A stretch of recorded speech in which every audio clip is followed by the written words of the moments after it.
All right, so hey everyone, it's been a while. I just wanted to give some updates on my forecast. And first of all, for future me, I was incredibly wrong with a lot of my predictions. And there were a lot of reasons why I made these predictions, and they were due to a lot of bias where, like, I thought the stock market was going to fall eventually, but I needed to get my money first from the crypto market, so it couldn't fall before then. So basically, things like that. Basically, I'm rethinking a lot of different things, and I just wanted to share my readjustments to my forecast. So basically, one, I thought Bitcoin was going to peak in 2022 and like hit six figures. I mean, I guess it's not on the forecast, but the spirit of the forecast was it's going to hit six figures in 2022. So that's not going to happen. Probably not. So that's a 20% probability. I mean, I was looking at this chart where Benjamin Cohen, I got a lot of influence from Benjamin Cohen, who basically said, his idea was longer cycles, diminishing returns, and it seems like the cycle was just barely longer since it peaked here. But really, in reality, it didn't go the way anyone thought it was going to happen. I mean, what the heck? Who would have thought that a double peak cycle was going to happen like this? Nobody. Honestly, no one thought that was going to happen. So it's not going to hit and also a lot of people didn't think that 64k would be the peak. A lot of people thought at least 100k, right?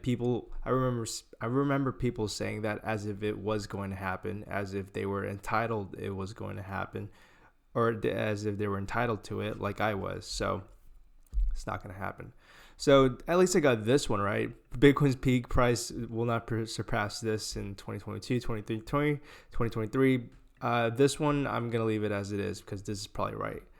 Okay, so on the stock market side, my basic idea was, if I could pull it up, my basic idea is that the markets are going to fall. Well, a lot of what I believed in came from this SPX logarithmic chart. And the basic idea is that we're going to have a 10-year period of underperformance like we did in here, like we did here, or like we did here. But before we get there, I thought we were going to reach the top end of this band first and then all that shenanigan. But considering how much the FANG stocks are falling, much akin to the Nifty 50s, and the luxury watch market is falling, the yacht market is falling. A lot of different things are showing that, hey, look, it could be happening right now. I mean, if you go look at something like Netflix, the Titans are falling really, really hard. And just like the Nifty 50s, when there's a giant change, a paradigm shift in the markets from the old market leaders to the new market leaders. And this is just something that happens every once in a while, and I think we're actually witnessing it right now, potentially. I mean, probably. So, yeah, because of this rotation from the FANG to whatever will be the future market leaders, I think I was wrong in my forecast in that I thought the markets were going to go to new all-time highs, and it's going to hit 5,500 points. Because mostly I thought it's going to hit this top end first and then all that shit's going to happen. So I think I'm wrong about that. I'm pretty sure I am. So I reduced the probabilities from 70 to 65 to now 40. This one, new all-time high by the end of the year, 70% to 50%. I mean, honestly, this should go down more to 40%. And let's say 45%. But these ones I am going to increase. Probability the stock market declines at least 30% from its peak and a recession by December 1st, 2024. I made that as prediction, I think, in the beginning of the year. And 80% probability the market's going to have a 10-year period of lower returns than the past 10 years. So basically, I'm trying to say a period of underperformance the next 10 years. And I think it's very high probability that's going to happen now. So what was my greatest weakness? Well, I learned that I was being way, way, way too skeptical, and I was way too eager to be contrarian.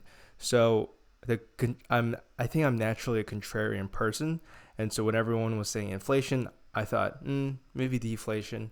When people said supply chain problems are going to persist, I thought, maybe it'll go away, right? I thought inflation was just done by supply chain issues and commodity shortages and not money printing, but it's definitely money printing. So I think, and also, so I've learned to be less skeptical, and I kind of using this phrase that sometimes the house is on fire, where it's, sometimes it doesn't make sense to be contrarian. Sometimes the evidence is right in front of you. So yeah, now I think some things that are just on fire right now is that the fact that there is a sovereign debt bubble.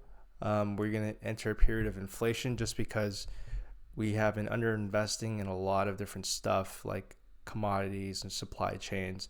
And so something like this was bound to happen regardless of COVID. Maybe COVID sped it up. So there's not going to be enough stuff for a little while. Geopolitical tensions are going to keep rising, so that'll affect global supply chains more. The global financial markets probably will get stressed in the future as geopolitical tensions increase. And regarding inflation and the massive amount of underfunded liabilities in the United States, our debt, our deficit, and everything, inflation will likely keep persisting. And to accommodate for that, we're probably, people are trying to prepare for the future, this inflationary future, and they're trying to prepare for it using, depending on trying to prepare for it using the laws that exist today, which doesn't make any sense. So the thing is, when governments get desperate, don't you think that the laws will start changing? That they'll start having, Russell Napier said, cap day, financial repression, where you're forced to put your money in different places. Governments will get more and more scared as things get worse, so they'll do more and more drastic things, and laws will probably change, and capital flight, or the free markets as we know it probably won't be as free as we know it.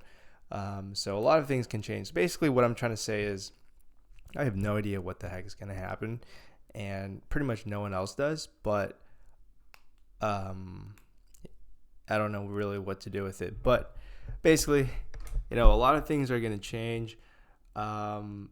It's about that time in history where old systems and institutions get replaced with new ones. And I guess I'm in it for the ride.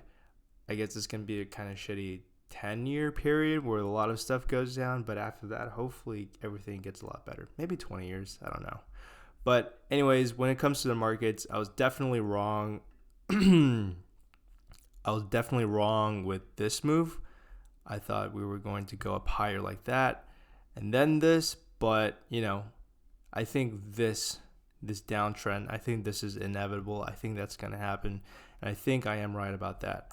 And the Nifty 50, comparing FANG to the Nifty 50, I think it's really realistic, and I think there's just going to be a great deal of wealth redistribution in society, where a lot of wealth accumulated by people who just put all their money into index funds or ETFs, stupidly just buying.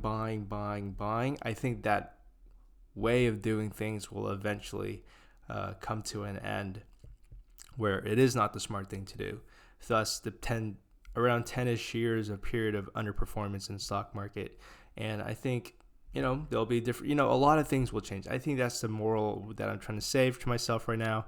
And hopefully future me can look back on and think, wow, that was a good idea. Like, just be on your toes. A lot of things are changing. A lot of things that you're comfortable with, or your bubble that you live in, it's going to pop and it's probably going to change. So, like, for example, it doesn't make sense how the United States doesn't, we produce a lot of things, but I don't know. I feel like there's just too much emphasis on jobs that don't produce real things, and there's so much emphasis in the capital markets and startups and stuff that on things that don't actually produce actual wealth for society and doesn't improve society, and is only sustainable because of accommodative monetary policy and a lot of liquidity basically the folly of our time, which is like just create random apps that don't really do anything, that aren't really necessary. It's more important to write code than it is to make factories and mass production. And I think things are gonna get realigned, and eventually we'll get back to the equilibrium, and then we'll deviate once again to a different area. But basically, this is my long rant. Changed a bunch of forecasts. Oh well, I was wrong on a bunch. I think I'm gonna be right on a couple still. And yeah, good luck to me. Good luck to you guys. And that's it. I'm out.